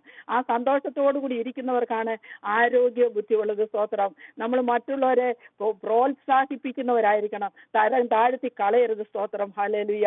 നമ്മുടെ അസ്ഥികൾക്കും ശരീരത്തിനും അവയവങ്ങൾക്കും എല്ലാം ആരോഗ്യം പകരുന്നത് നമ്മുടെ വാക്കുകളാണ്. അതുകൊണ്ട് നമ്മുടെ വാക്ക് ഇമ്പമുള്ള വാക്കായിരിക്കട്ടെ. സ്തോത്രം. ഹല്ലേലൂയ. മറ്റുള്ളവരെ സന്തോഷിപ്പിക്കുന്ന വാക്ക്, മറ്റുള്ളവർക്ക് ആരോഗ്യം കൊടുക്കുന്ന വാക്ക്, മറ്റുള്ളവരുടെ ഹൃദയം സന്തുഷ്ടമാക്കുന്ന വാക്ക്. ഹല്ലേലൂയ. സ്തോത്രം. തേൻ കൊണ്ട് പൊതിഞ്ഞ വിധത്തിലുള്ള വാക്കുകളെ അല്ലെ സ്തോത്രം നമ്മുടെ വായിൽ നിന്നും വീഴണം. നമ്മൾ മറ്റെല്ലാം അങ്ങ് മറക്കണം ആ സമയത്തേക്ക് ദൈവസന്നിധിയിലായി അതുപോലെയുള്ള വാക്കുകൾ പറഞ്ഞ് മറ്റുള്ളവരുടെ ജീവിതത്തിൽ ഒരു ഔഷധമായിരിക്കും പണ്ടക്കോണം. ദൈവം നമ്മളെ സഹായിക്കട്ടെ. സ്തോത്രം. ഹല്ലേലൂയ. പിന്നീട് നമുക്ക് നന്ദിയുടെ വാക്കുണ്ട്. അത് ഞാൻ ഒരു ദിവസം താങ്ക്സ് ഗിവിങ്ങിന്റെ ദിവസം ആ നന്ദി പറയുന്നതിനെ കുറിച്ചൊക്കെയും സംസാരിച്ചതാണ്. അതുകൊണ്ട് ഞാനത് ഇന്ന് പറയാൻ ആഗ്രഹിക്കുന്നില്ല. സ്തോത്രം. ഹല്ലേലൂയ. സ്തോത്രമെന്ന അധരഫലമെന്ന സ്തോത്രയാഗം അർപ്പിക്കുക എന്നുള്ളത് നമ്മുടെ വായിലെപ്പോഴും സ്തോത്രയാഗം ഉണ്ടായിരിക്കണം. ഹല്ലേലൂയ. ഹല്ലേലൂയ. സ്തോത്ര. കൊലോസ്യർ 3:17 നമ്മളത് വായിക്കുന്നു. കൊലോസ്യർ 3:17 വാക്കിനാലോ ക്രിയാലോ എന്ത് ചെയ്താലും സകലവും കർത്താവായ യേശുവിന്റെ നാമത്തിൽ ചെയ്തും അവൻ മുഖാന്തരം പിതാവായ ദൈവത്തിന് സ്തോത്രം പറഞ്ഞുകൊണ്ടിരിപ്പീനെന്നാണ് നമ്മൾ വായിക്കുന്നത്. അതുപോലെ കൊലോസ്യർ 2:7 അവനിൽ വേരൂന്നിയും ആത്മീയവർദ്ധന പ്രാപിച്ചും നിങ്ങൾക്ക് ഉപദേശിച്ച് തന്നതിനൊത്തവണ്ണം വിശ്വാസത്തിൽ ഉറയ്ക്കണം, സ്നേഹത്തിൽ സ്തോത്രത്തിൽ കവിഞ്ഞിരിക്കണം. വിശ്വാസത്തിൽ ഉറയ്ക്കുകയും സ്തോത്രത്തിൽ നമ്മൾ കവിഞ്ഞിരിക്കണം. സ്തോത്രം. ഹല്ലേലൂയ. എഫേസ്യർ 5:19-20 നമ്മൾ വായിക്കുന്നു. ആത്മാവ് നിറഞ്ഞവരായി സങ്കീർത്തനങ്ങളാലും സ്തുതികളാലും ആത്മീയ ഗീതങ്ങളാലും തമ്മിൽ സംസാരിച്ചും നിങ്ങളുടെ ഹൃദയത്തിൽ കർത്താവിന് പാടിയും കീർത്തനം ചെയ്തും നമ്മുടെ കർത്താവായ യേശുവിന്റെ നാമത്തിൽ ദൈവവും പിതാവുമായവനെ എല്ലായ്പ്പോഴും എല്ലാറ്റിനും വേണ്ടിയും സ്തോത്രം ചെയ്യുകയും. ഹല്ലേലൂയ. സ്തോത്രം. എല്ലായ്പ്പോഴും എല്ലാറ്റിനും വേണ്ടി സ്തോത്രം ചെയ്യണം. നമുക്ക് എന്ത് ലഭിച്ചാലും അത് നമ്മൾ സ്തോത്രം ചെയ്യണം. മറ്റുള്ളവർ നമ്മളെ പരിഹസിച്ചാൽ സ്തോത്രം ചെയ്യാൻ നമുക്ക് കഴിയുന്നുണ്ടോ? ഒരു സ്തോത്രം പറയാൻ നമുക്ക് കഴിയുന്നുണ്ടോ? സ്തോത്രം. ഹല്ലേലൂയ. അവരെന്നെ കളിയാക്കി, അവരെന്നെ വേദനിപ്പിച്ചു, ഇങ്ങനെ പറഞ്ഞു, എന്നെ സാമ്പത്തിക ബുദ്ധിമുട്ടിൽ കൂടെ എന്നെ കടത്തിവിട്ടു, അല്ലെ എന്നോട് ഇന്നപോലെ ദ്രോഹം ചെയ്തവരാ, ഞാൻ എങ്ങനെ ക്ഷമിക്കുന്നത്? പക്ഷെ അത് കേൾക്കുമ്പോൾ നമുക്കൊന്ന് സ്തോത്രം പറയാൻ കഴിയുമോ? ഹല്ലേലൂയ. സ്തോത്രം. നമ്മൾ ആ സ്തോത്രം ഒന്ന് പറഞ്ഞു നോക്കിയേ. നമ്മളോട് മുറിപ്പെടുത്തുന്ന ഒരു വാക്ക് നമ്മൾ കേൾക്കുന്നുണ്ട്. നമ്മുടെ ഹൃദയത്തെ ചിലപ്പോൾ അങ്ങ് പീസായിട്ട് മുറിക്കുന്ന പോലുള്ള വാക്കായിരിക്കാം. വായിന്നൊരു സ്തോത്രം വീഴാൻ കഴിയുമോ? പ്രിയപ്പെട്ടവരെ, വായിന്നൊരു സ്തോത്രം പറഞ്ഞാല് ആത്മാവിൽ നമ്മൾ നിറയും. നമ്മുടെ ഹൃദയത്തിലെ ഭാരം അങ്ങ് മാറിപ്പോകും. അവരോട് നമുക്ക് പിണക്കുണ്ടാവില്ല. ആ സ്തോത്രത്തിന് എത്രമാത്രം ശക്തി ഉണ്ടെന്ന് നമ്മൾ അറിയുന്നില്ല. ഹല്ലേലൂയ. സ്തോത്രം. ഹല്ലേലൂയ. സ്തോത്രം. യെരിഹോ മതിലിനെ തകർക്കാനുള്ള ശക്തി നമ്മുടെ സ്തോത്രത്തിനും സ്തുതിക്കുണ്ടെന്ന് നമ്മൾ അറിഞ്ഞിരിക്കണം. അതുപോലെ നമ്മൾ വേറൊരു കാര്യം പറയുകയാണ്, നിങ്ങൾ അത് എന്നോട് യോജിക്കുമോ എന്ന് എനിക്കറിയില്ല. നമ്മുടെ പ്രിയപ്പെട്ടവരുടെ വേർപാടിൽ അറിയുന്നോടനെ നമ്മളവിടോട്ടിരുന്ന് സ്തോത്രം പറഞ്ഞേ. മുറവിളി കൂട്ടിക്കൊണ്ട് ഒരുപാട് നിലവിളിച്ച് ഭാരപ്പെട്ട് ഞാൻ ഇതെങ്ങനെ സഹിക്കും, എനിക്ക് സഹിക്കാൻ കഴിയത്തില്ലേ എന്നും പറഞ്ഞുകൊണ്ട് നമ്മൾ ഭാരപ്പെട്ട് നിലവിളിക്കുമ്പോൾ നമ്മൾ ഒന്ന് സ്തോത്രം പറഞ്ഞേ. നമ്മുടെ ഹൃദയത്തിൽ നിന്ന് ആ വലിയ ഭാരം പോയിട്ട് സ്വർഗസ്വനായ നമ്മുടെ പിതാവ്, നമ്മുടെ അപ്പച്ചൻ നമ്മുടെ ഹൃദയത്തിലേക്ക് ഒരു സമാധാനം, അതുപോലെ ഒഴുകുന്ന ഒരു സമാധാനം നമ്മുടെ ഹൃദയത്തിലേക്ക് അനുഭവിച്ചറിഞ്ഞിട്ടുള്ളത് കൊണ്ടാണ് ഞാൻ ഈ പറയുന്നത്. സ്തോത്രം. അതിനകത്ത് വേറൊരു കാര്യമുണ്ട്. നമ്മുടെ പ്രിയപ്പെട്ടവർ മരിക്കുമ്പോൾ എന്ന് പറഞ്ഞാൽ, ചിലപ്പോൾ നമ്മുടെ ഭർത്താവ് മരിക്കുമ്പോൾ അവിടെ നിന്ന് സ്തോത്രം പറഞ്ഞാൽ കേട്ട് നിൽക്കുന്നവർ നമ്മളെ പരിഹസിക്കുമെന്ന് ഓർത്തോണം. ഹല്ലേലൂയ. സ്തോത്രം. അങ്ങനെയും പ്രശ്നങ്ങൾ നമുക്കുണ്ടാകും. എങ്കിലും നമ്മുടെ ഹൃദയത്തില് സമാധാനം ഉണ്ടാകും. അമ്മായിമ്മ മരിച്ചു കിടക്കുമ്പോൾ മരുമോൾ എന്നിന്നുകൊണ്ട് സ്തോത്രം എന്നങ്ങോട്ടൊന്ന് പറഞ്ഞ് അമ്മായിമ്മ മരിച്ച കേട്ടെന്നെ എന്താ അവിടുത്തെ പിന്നെ അവിടെ നടക്കുന്ന സംഭവങ്ങൾ എന്തായിരിക്കും? അമ്മായിമ്മ മരിച്ചു, അല്ലേ നാത്തൂൻ മരിച്ചു, സ്തോത്രം എന്ന് പറഞ്ഞാൽ. അതുകൊണ്ട് നമ്മൾ ബുദ്ധിയോട് വിവേകത്തോടു കൂടി വേണം അന്നേരം സ്തോത്രം പറയാനായിട്ട്. ആരും കാണാതെ ഒരു മുറിയിൽ പോയി നമ്മൾ സ്തോത്രം പറയുക. ദൈവം ഇത്ര നാളും നമ്മളോടൊപ്പം താമസിക്കാൻ നമ്മുടെ മാതാപിതാക്കളെയോ ഭർത്താവിനെയോ മക്കളെയോ തന്നു. ഇത്രയും നാളും ജീവിപ്പാൻ ഇടയാക്കിയല്ലോ. യോബ് പറഞ്ഞ പോലെ യഹോവ തന്ന് യഹോവ എടുത്തു, അവന്റെ നാമം വാഴ്ത്തപ്പെടുമാറാകട്ടെ എന്ന് പറയുവാൻ നമുക്ക് കഴിയുമോ? പ്രിയമുള്ളവരെ, നമുക്കത് കഴിഞ്ഞാൽ നമ്മുടെ ഹൃദയത്തിൽ പിന്നെ അങ്ങോട്ട് സമാധാനമാണ് തരുന്നത്. നമുക്ക് അറിയാം, നമുക്ക് അനുഭവിച്ചറിയാൻ കഴിയും. ആ ഒരു സമാധാനം നമ്മളിലേക്ക് വ്യാപരിക്കുന്നതായിട്ട്. സ്തോത്രം. ഹല്ലേലൂയ, ഹല്ലേലൂയ, സ്തോത്ര സ്തോത്ര സ്തോത്രം. അതുകൊണ്ട് നമ്മൾ അധരഫലം എന്ന സ്തോത്ര യാഗം അർപ്പിക്കുന്നവൻ എന്നെ മഹത്വപ്പെടുത്തുന്നു, തന്റെ നടപ്പിനെ ക്രമപ്പെടുത്തുന്നവന് ഞാൻ ദൈവത്തിന്റെ രക്ഷയെ കാണിച്ചു കൊടുക്കുമെന്നാണ് പറയുന്നത്.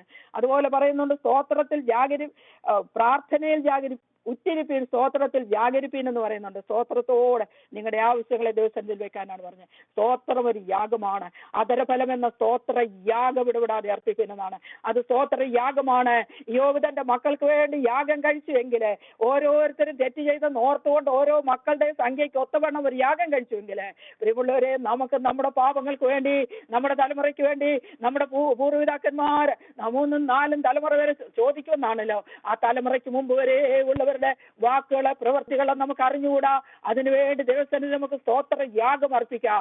അതൊരു യാഗമാണ് സ്തോത്രം. പുതിയ നിയമ വിശ്വാസികൾ അർപ്പിക്കേണ്ട ഒരു യാഗമാണത്. അത് ഇടപെടാതെ നമ്മൾ അർപ്പിച്ചുകൊണ്ടിരിക്കണം. ഹല്ലേലൂയ. ആത്മാവിൽ നിറഞ്ഞ സ്തോത്രം നമ്മൾ അർപ്പിച്ചുകൊണ്ടിരിക്കണം. സ്തോത്രം. ഹല്ലേലൂയ. അതുപോലെ ദൈവത്തെ മഹത്വപ്പെടുത്തുന്നതും നമ്മളിലേക്ക് ശക്തി പകരുന്നതാണ് സ്തോത്രം. ആ സ്തോത്രം എന്ന് പറയുമ്പോൾ നമ്മൾ ആ ശക്തിപ്പെടുകയാണ്. നമ്മുടെ ശരീരത്തില് ആ ശക്തി വ്യാപരിക്കുകയാണ്. സ്തോത്രത്തിന് വലിയ പ്രാധാന്യമുണ്ട്. അതുകൊണ്ട് എപ്പോഴും സ്തോത്രം പറയുവാൻ നമ്മൾ ശ്രദ്ധിക്കുക. ഹല്ലേലൂയ. അതുപോലെ തന്നെ മറ്റുള്ളവരെ ഓർത്തും നാം സ്തോത്രം ചെയ്യണം. പൗലോസ് ഫിലിപ്പിയർക്ക് ലേഖനം എഴുതുമ്പോൾ ഇപ്രകാരം പറയുന്നു, ഞാൻ നിങ്ങളെ ഓർക്കുമ്പോഴൊക്കെയും എന്റെ ദൈവത്തിന് സ്തോത്രം ചെയ്യും. നമ്മൾ മറ്റുള്ളവരെ ഓർക്കുമ്പോൾ ദൈവത്തിന് സ്തോത്രം ചെയ്യുവാൻ തക്കോണം. അവരുടെ പ്രവൃത്തികൾ നമുക്ക് നല്ലതായിരിക്കണം, അവരുടെ വാക്കുകൾ നമുക്ക് നല്ലതായിരിക്കണം, വരുത്തുന്നതായിരിക്കണം. അതുകൊണ്ട് നമുക്ക് ഹല്ലേലൂയ സ്തോത്രം ചെയ്യുവാനായിട്ട് ദൈവം നമ്മളെ ഒരുക്കട്ടെ. ഹല്ലേലൂയ. അധരഫലം എന്ന സ്തോത്ര യാഗം ഇടവിടാതെ അർപ്പിപ്പാൻ തക്കോണം.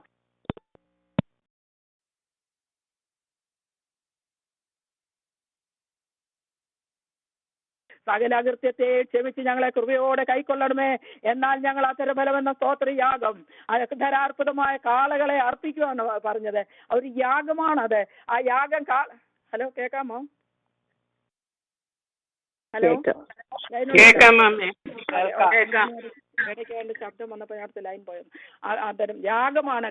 പഴയ നിയമ കാലത്ത് അവര് കാളകളെ യാഗം കർപ്പിച്ചു, മൃഗങ്ങളെ അർപ്പിച്ചതുപോലെ ഇവിടെ നമ്മൾ വായിക്കുന്ന അധരാർപ്പണമായ കാളകളെ അർപ്പിക്കുന്നു. നമ്മുടെ വായിൽ തന്നെ കാളകളാണ് ഇരിക്കുന്നത്, അല്ലല്ലോ. ആ കാളകളെ അർപ്പിക്കുന്ന യാഗം പോലെ പ്രയോജനമുള്ളതാണിത്.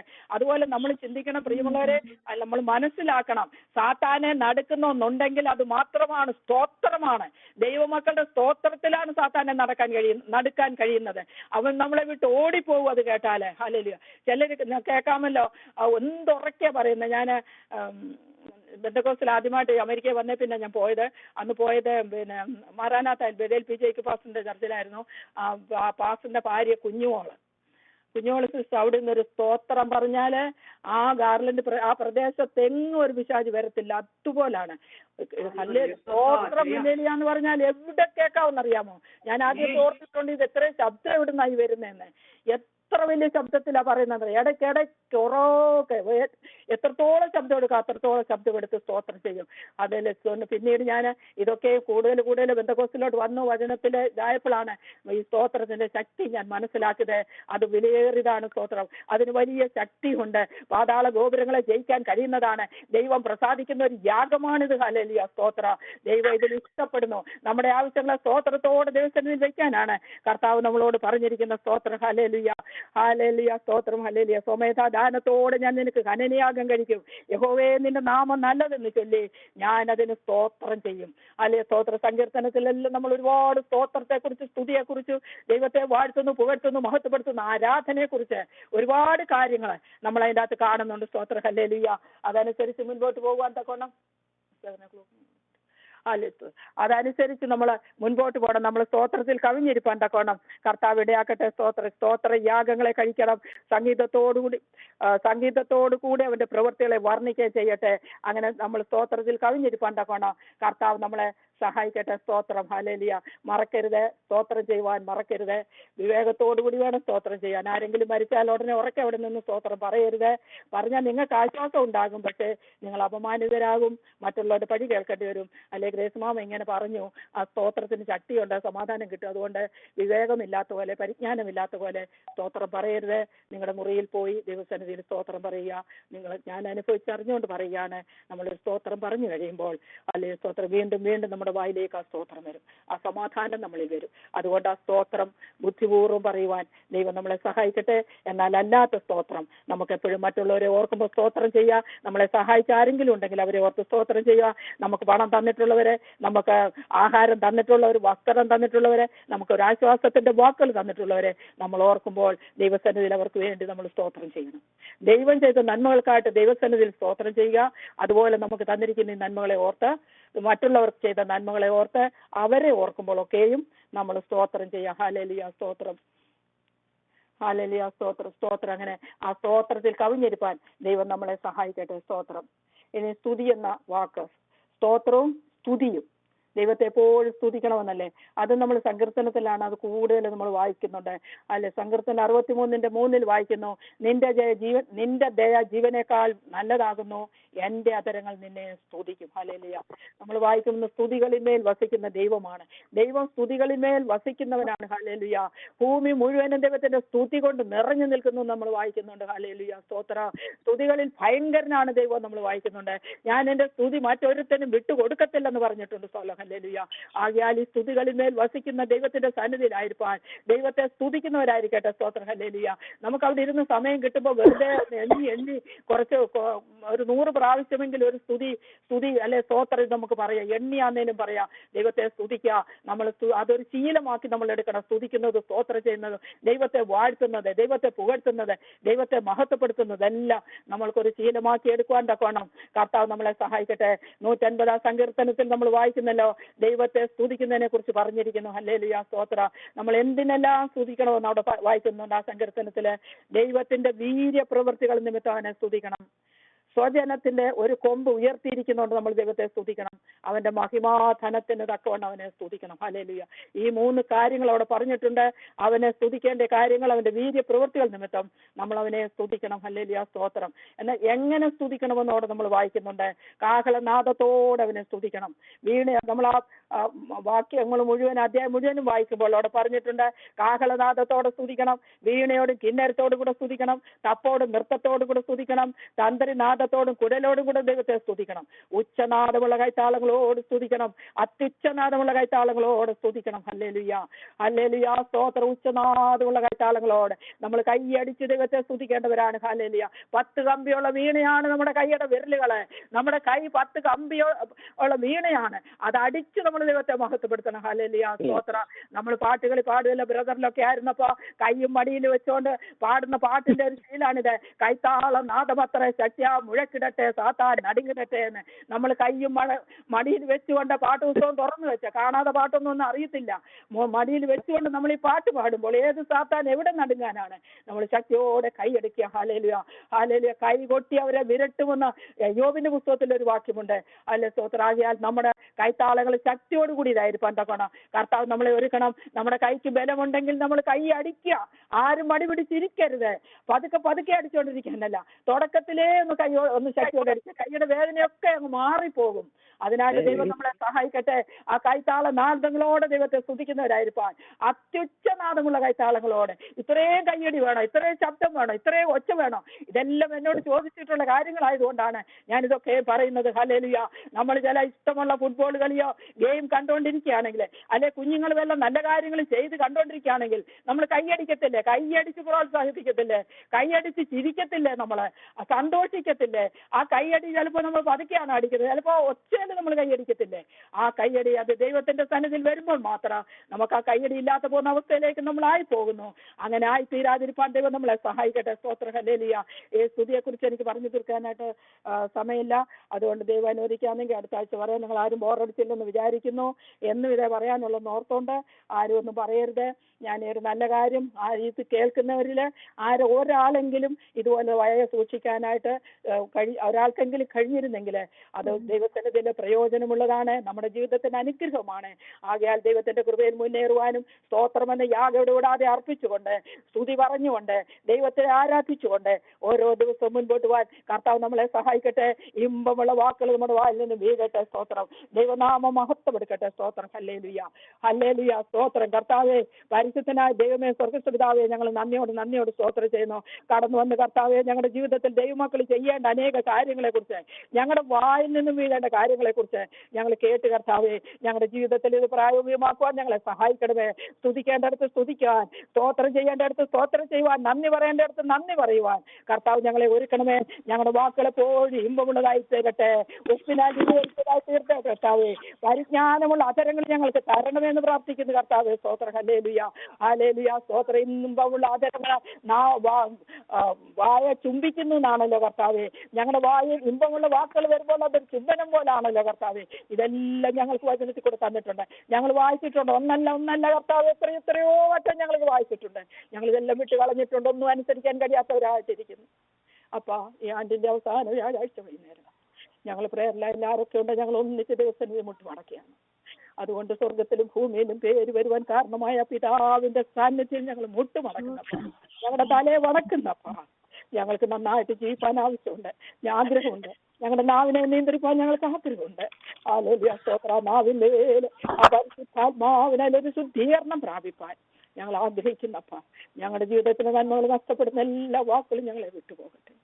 അനേക വാക്കുകൾ കഴിഞ്ഞ കാലങ്ങളിൽ ഞങ്ങളുടെ വായിന്ന് വീണിട്ടുണ്ട്.